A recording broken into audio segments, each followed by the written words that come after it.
कुछ भी डिसाइड किया, ये ज़िंदगी में होता चला गया। मैं सीरियल प्रोड्यूस कर रहा था 16 साल की उम्र में। तो मेरे पिताजी सलमान भाई के साथ फ़िल्म बना रहे थे उस वक्त। वो फ़िल्म बनी नहीं, लेकिन सलमान भाई ने कुछ गाने सुने थे मेरे, तो उन्होंने वादा किया था कि मैं तुम्हें फ़िल्म में ब्रेक दूंगा। और मैं अपनी सीरियल्स प्रोड्यूस कर रहा था जो बहुत बड़े लेवल पे चल रही थी। 7-8 बड़ी सीरियल्स मैंने बनाई उस ज़माने में, 16 साल की उम्र में। अंदाज़, अमर प्रेम, निर्मा, आहा जान, दम दमादम, आशिकी, आंगन।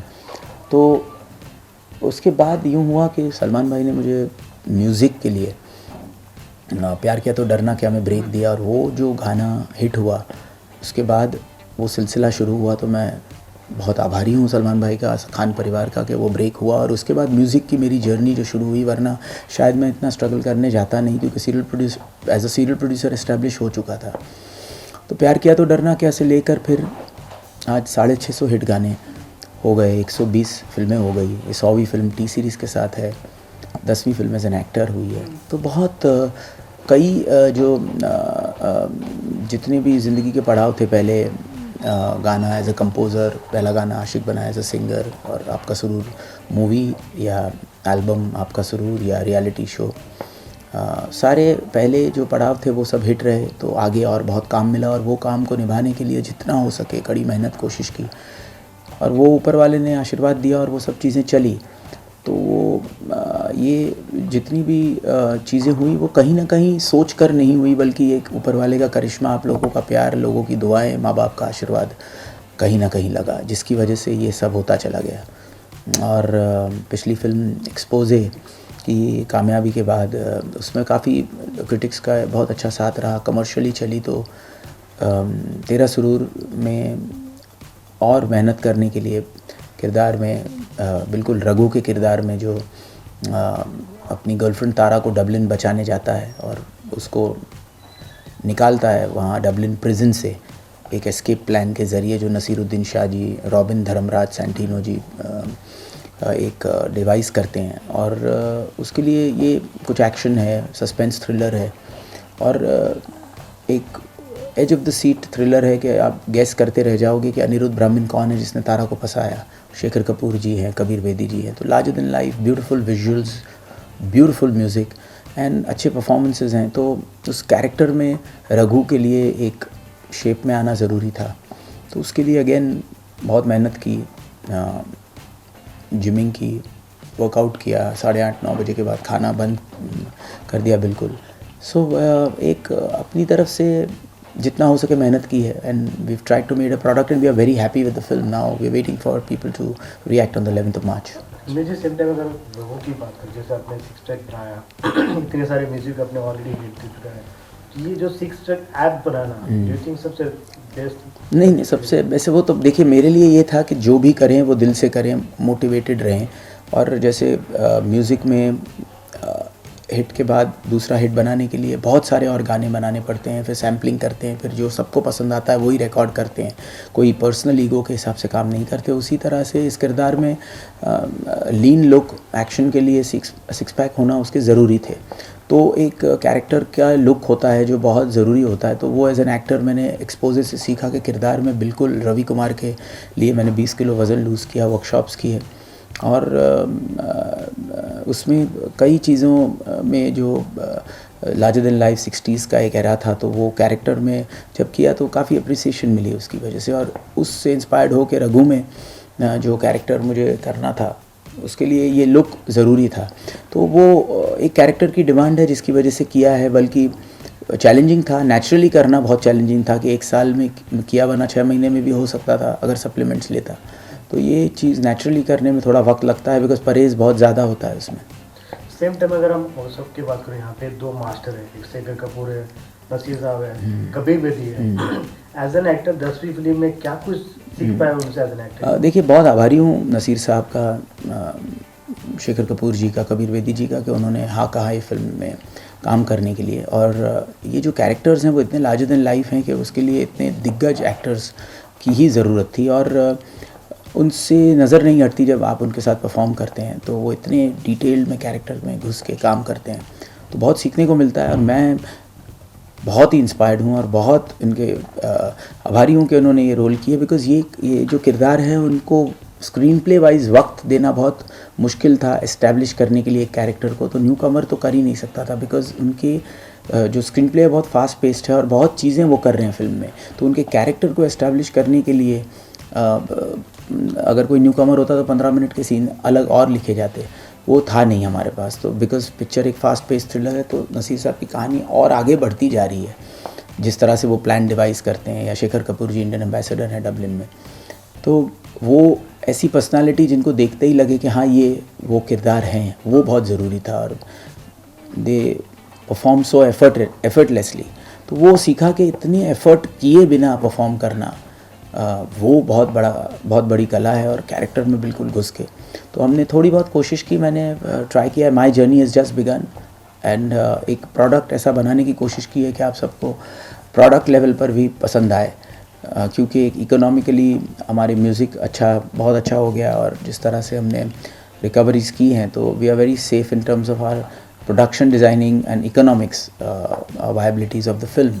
बट रिलीज़ के बाद बात होती है कि पिक्चर कितनी अप्रिशिएट हुई, तो उसके पॉइंट ऑफ व्यू से भी हम बहुत खुश हैं इस प्रोडक्ट से एंड सोच रहे हैं कि और उम्मीद करते हैं कि लोगों को पिक्चर पसंद आएगी। बट सेम टाइम अगर लोगों की बात करें, आज भी लोग एक्सपोज की एक डायलॉग जुबान पे आता है कि स्टाइल तो बहुत है जी, बस थोड़ा सा अपने आप बढ़ दीजिए जी। इसमें हम वो क्या कुछ देख पाएंगे? देखिए इसमें वो लार्जर देन लाइफ डायलॉग्स नहीं होंगे क्योंकि वो 60s का एरा था जहाँ ऐसे कैरेक्टर्स होते थे और रियल थे। यहाँ पर डायलॉग्स हैं लेकिन सटल हैं, जैसे लास्ट में जब अनिरुद्ध ब्राह्मण उसके सामने होता है और वो उसको बोलता है कि मैं इतना बड़ा पागल हूँ कि मैं जानता हूँ कि तू मुझे नहीं मार सकता क्योंकि मैं तारा की बेगुनाही का सबूत हूँ। तब ये रघु उसे कहता है कि तू अपने आप को बहुत बड़ा पागल कहता है ना, चल पागल पागल खेलते हैं। तो डायलॉगबाजी है लेकिन उस अंदाज में है कि आज के सटल लेवल पर जो डायलॉग्स अच्छे लग सके। और मुझे लग रहा है कि इस फिल्म में जिस तरह का edge of the seat thriller है कि फर्स्ट फ्रेम से ही फिल्म अपनी कहानी में ऑलरेडी शुरू हो जाती है कि आपको गैस वर्क रखती है, आपको ग्लूड रखती है। और सुरूर का जो दर्द है कि हर इंसान ने कभी ना कभी किसी न किसी से प्यार किया है, उसी प्यार के नाम ज़िंदगी कुर्बान, ये जो मैसेज है पिक्चर का, जो सुरूर एल्बम से चला आ रहा है या सुरूर फिल्म में था, तो वो दर्द का एहसास है। रघु और तारा की प्रेम कहानी है लेकिन एक बहुत ही इंटरेस्टिंग इंट्रीगिंग थ्रिलर के साथ है, एक्शन के साथ है। डबलिन के बहुत खूबसूरत लोकेशंस हैं और बहुत ही टावरिंग परफॉर्मेंसेस हैं नसीर साहब के, शेखर कपूर जी के, कबीर बेदी जी के। हिंदी से हमने देखा कि काफ़ी हार्ड वर्क किया आपने, अब ट्रेलर में भी वो सब कुछ दिख रहा है। आपने 6 पैक एप्स की बात की, अभी भी कुछ ऐसे एप्स हैं या सब खा पी के? देखिए एब्स के लिए क्या होता है कि आपको बेसिकली 2 दिन करीबन उसके लिए पूरी तैयारी करनी पड़ती है इन टर्म्स ऑफ, क्योंकि ऑल द टाइम्स आप 6 पैक एब्स में it is not fit, it is not healthy. But yes पूरा खाका उतना रेडी है कि 1 या 1.5 दिन अगर आप उस पर वर्कआउट करो तो वो बिल्कुल शॉट देने के लिए रेडी हो जाता है। तो उसी तरह से अपना पूरा जो खाका है वो मोर देन रेडी है और मेंटेन किया हुआ है। और अब वेट पुट ऑन करने का ऐसा कोई इरादा नहीं है, बस कोशिश करूँगा कि वो जो आदत छूट चुकी है 8:30 बजे खाने की वो कभी दोबारा ना लगे। Same to know last time जब हम एक्सपोज से आपसे मिले थे तो आपने कहा था कि साल में एक ही मूवी करेंगे बट अच्छा मूवी करेंगे जी। तो how you choose your movie? And देखिए मैं बहुत ही कम काम करना चाहता हूँ इन terms of my music, because track record एक बरकरार रखने के लिए कम से कम काम लेकिन अच्छा काम। तो ही आज लास्ट 3 साल के भी जितने भी हिट्स हैं, बॉडीगार्ड हो या तेरी मेरी हो या जुम्मे की रात हो, आइसक्रीम खाऊंगी, दर्द दिलों के कम हो जाते, चलाओ न नैनों से बांध रहे, गो गो गोविंदा, बलमा, प्रेम रतन धन पायो, सनम तेरी कसम, खींच मेरी फ़ोटो, तेरा सुरूर, बेखुदी, मैं वो चांद। तो ये सारे ट्रैक रिकॉर्ड को मेंटेन करने के लिए कम काम और ज़्यादा मेहनत ज़रूरी है। उसी तरह एक्टिंग में भी एक फ़िल्म से ज़्यादा एट अ टाइम करना बहुत मुश्किल होता है, बिकॉज लुक, किरदार, प्री प्रोडक्शन, डिज़ाइनिंग। तो मैं कम काम करके एफ़र्ट पूरा डालना चाहता हूँ ताकि जो एक्सपेक्टेशंस है उसे पूरी कर सकूँ। And at this point of time इतना काम कर लिया है कि अभी जो हर एक साल में एक आध फिल्म एज एन एक्टर, एक आध फिल्म एज ए कंपोज़र, 3-4 गाने एज ए सिंगर, एक आध रियलिटी शो और लाइव शोज़, इससे ज़्यादा काम नहीं करना चाहता। हिमेश जी, आपने अभी जो जितने भी सारे गाने गिनाए वो सभी गाने हमने देखा हिट हैं। और हमने देखा ट्रेलर, तेरा सुरूर ट्रेलर 5 मिलियन लोगों ने देखा और मैं वो 4 मिलियन लोगों ने देखा। तो जब इस तरह से लोगों का प्यार आपको देखने को मिला, क्या फीलिंग होती है और उन लोगों के लिए क्या कहना चाहते हैं? उन लोगों के लिए कि आपकी वजह से ही मैं इतना काम कर पाया हूँ, इंस्पायर्ड हूँ। और ये जो वन टू वन कनेक्शन मेरे गानों के ज़रिए, मेरे दर्द के ज़रिए, हर इंसान ने जो मोहब्बत किया है, उस मोहब्बत का जो कनेक्शन मेरा और आपका वन टू वन रहा है, उसी की वजह से आज मैं इतना काम कर सका हूँ। और वही दुआ देने 11 मार्च को तेरा सुरूर के लिए ज़रूर आइएगा, जिस तरह से आपने सुरूर को हमेशा प्यार दिया है। फ़रा करीमी भी बहुत खूबसूरत लग रही हैं, बहुत अच्छा काम किया है उसने।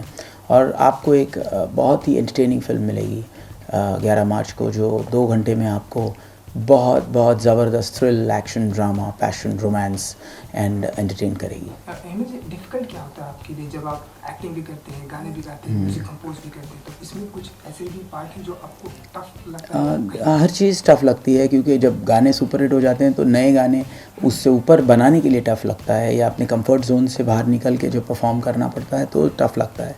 और वो टफनेस जो होती है वही मोटिवेट करती है आपको अच्छा काम करने के लिए। बिकॉज़ आप जब मोटिवेट होते हो तो अच्छी मेहनत करते हो, अपना फुल ऑन देते हो। And as a newcomer I keep trying, and because for me एक मंत्रा मैं फॉलो करता हूँ, my journey has just begun. Same time ना, आपके अगर म्यूजिक बैंक की बात करें, आई थिंक लाखों होंगे जो आपके बैंक में, तो कैसे चूज़ करते कि मुझे इस फिल्म में म्यूजिक डालना है, इस तरह की? देखिए, मैं करीबन 800-900 गाने मेरे पास होते हैं, फिर हम सबको सैम्पल करते हैं। बहुत लोगों को म्यूज़िक मैं अपने दोस्तों को भेजता हूँ, किसी को मिलता हूँ तो सुनाता हूँ, एंड हम रिएक्शन लेते रहते हैं। बहुत ही बोरिंग सी टफ प्रोसेस है, लेकिन उस प्रोसेस में आपको करेक्ट रिएक्शन मिल जाता है, क्योंकि 40-50 लोगों का सैम्पल होता है, वो बहुत ऑनेस्ट फीडबैक देते हैं। बिकॉज अभी तक रिलीज़ नहीं हुआ, तो आपके मुँह पे भी वो बिल्कुल कह सकते हैं कि हमें नहीं पसंद है, अच्छा नहीं है, या जो भी है। तो उसकी वजह से एक रिएक्शन मिल जाता है, और उस रिएक्शन में हमें जजमेंट मिल जाती है कि किस लेवल तक ये गाना जा सकेगा। और इसलिए सैम्पलिंग होके जब वो गाना आता है तो ऑलमोस्ट एक टेस्टेड सैम्पल होता है, इसलिए ज़्यादातर हिट रहता है ऊपर वाले के अगर आशीर्वाद साथ रहें तो। बट कभी कभी ऐसा होता है कि एक ग्रेट गाना जो एक्सपेरिमेंटल तौर पे सैम्पलिंग में रिजेक्ट हो चुका है, वो शायद बहुत ग्रेट हो और वो आगे भारी ना आए। बिकॉज़ हमारा जो डर होता है कि वो फ्लॉप ना हो जाए, उसके कन्विक्शन में कहीं ना कहीं हमारी पूरी कन्विक्शन नहीं होती है और उसे हम कोल्ड स्टोरेज में डाल देते हैं। तो ये होने का चांस है, लेकिन इस स्टेज पे जो मैं हूँ, एक रिस्क ना लेने वाली स्टेज पे मैं बहुत ऑनेस्टी से बात करता हूँ, इसलिए बात आपको बहुत ही डिटेल में बताई कि इट बिकम्स वेरी डिफ़िकल्ट। तो कभी कभी शायद कोई बहुत ही अच्छा एक्सपेरिमेंटल गाना कोई बैंक में हो जो शायद बहुत बड़ा हिट होता है, इनसे ज़्यादा होता, वो कभी शायद भारी ना आए फ़िलहाल। फिर आगे का तो आदमी प्रिडिक्ट नहीं कर पाता। बट सेम टाइम ना, जैसे कि म्यूजिक की अगर रीमेक की बात करें, आपके टाइम से स्टार्ट हुआ, आज तो रैपर चालू हो गया, तो डिड यू मिस रीमेक या रैपर? नहीं, I don't think so, because मैं तो हमेशा ही कुछ ना कुछ नया करने की कोशिश करता हूँ। तो तब कुछ नया करते थे, तब ओनली और सर की जो सर से जब सब गाने इंडियन हिट हुए तो तबला ढोलक पे सब गाने करते थे। उसके बाद हम बिल्कुल टेक्नो, जस्ट चिल, मोहब्बत पे मिर्ची, निकम्मा किया और जनाब अली, इस किस्म के गाने किए। तो सडनली एकदम वापस ट्रेंड चेंज किया तेरे नाम से, बिल्कुल इंडियन म्यूज़िक से, और अगेन कंप्लीट सूफ़ी में दर्द का एहसास के साथ थम्पिंग डीजे की बीट्स डाली आशिक बनाए से। तो अगेन रीवैम्प कुछ अलग कर दिया और फिर बिल्कुल टेक्नो किया, हाउस मिक्स जैसा hookah bar and all these बलमाज एंड दीज टेक्नो सॉन्ग्स, जुम्मे की रात। एंड देन एकदम प्रेम रतन धन पाया, वापस एकदम देसी, जो आज कोई नहीं अटेम्प्ट करेगा। और फिर भी यंगस्टर्स को इतना पसंद आ गया, हाईएस्ट डब स्मैश ट्रैक बना। और फिर अगेन सनम तेरी कसम, जो एकदम न्यू कमर की फिल्म थी, जिसमें कोई माने स्टार्स नहीं थे, या ट्रैकिंग नहीं था, या प्रमोशन नहीं था। तो मैं देखना चाहता था कि म्यूज़िक में क्या वो बात है कि हम उसको पॉपुलर कर सकें। और आज खींच मेरी फ़ोटो भी हिट हुआ, सनम तेरी कसम टाइटल ट्रैक हिट हुआ, और तेरा सुरूर जिसमें मेरी टी सीरीज़ के साथ 100 फिल्म है। तो बहुत म्यूज़िक में वो साउंड डिज़ाइनिंग की, नए गाने भी हैं, पुराने भी है, मैशअप भी है। एंड भूषण जी के साथ जो म्यूज़िक का हमारा ट्यूनिंग रहा है, तो he is a man with a very very big vision. And बहुत आज अच्छा जा रहा है म्यूज़िक। तो अच्छा लग रहा है कि एक सेट रिकवरीज हमारी हुई है, and now we are hoping that people appreciate the film, because film से हम बहुत खुश हैं, we like the product, and some towering performances हैं पिक्चर में। हिमेश जी, हमने देखा कि सलमान खान जो है वो आपके बहुत ही करीबी माने गए, हमेशा माने जाते हैं। उनकी तरफ से ट्रेलर या गाने को लेकर कुछ रिएक्शन आया है? देखिए, वो तो हमेशा फिटनेस टिप्स देते हैं कि भाई कुछ ना कुछ चेंज करो अपना रूटीन, ताकि बॉडी यूज टू ना हो। उस तरह से टिप्स काफ़ी लिए उनसे। वो तो मेरे भाई हैं, उन्होंने इतना सपोर्ट किया है, तो आज मैं इतना काम कर रहा हूँ। उनका सबसे बड़ा तो कॉम्प्लीमेंट यही आया कि उन्होंने ट्वीट कर दिया, जैसे ही उन्होंने देखा तो वो मुझे बहुत खुशी हुई। एंड मैंने उनको थैंक्स का मैसेज भी किया and I am grateful to him. वैसे भी उनके बहुत एहसान है।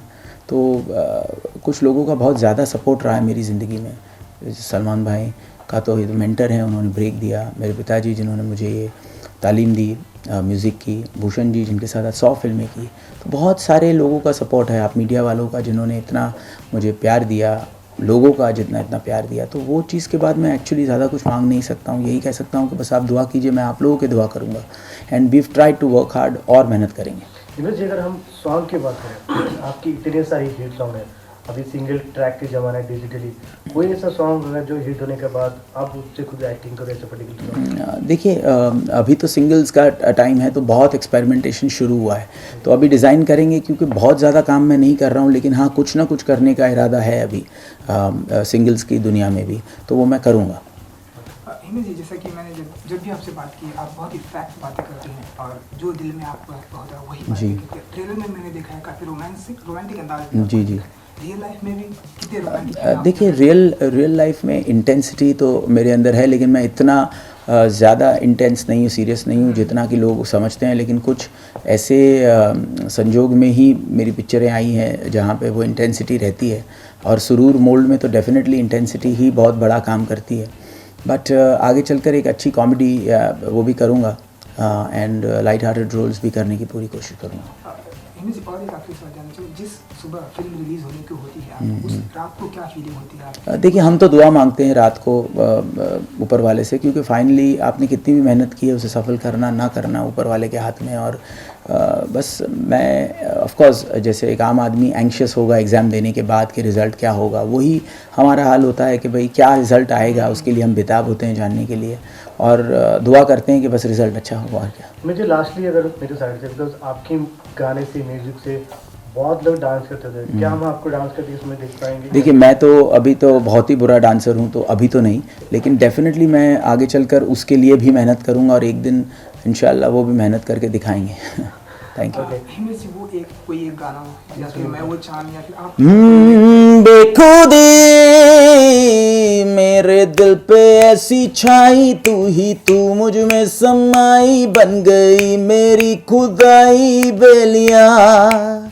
ओ मैं वो चांद जिसका तेरे बिन ना कोई आसमां, ओ हुजूर तेरा तेरा तेरा सुरूर। Thank you so much, good luck, thank you.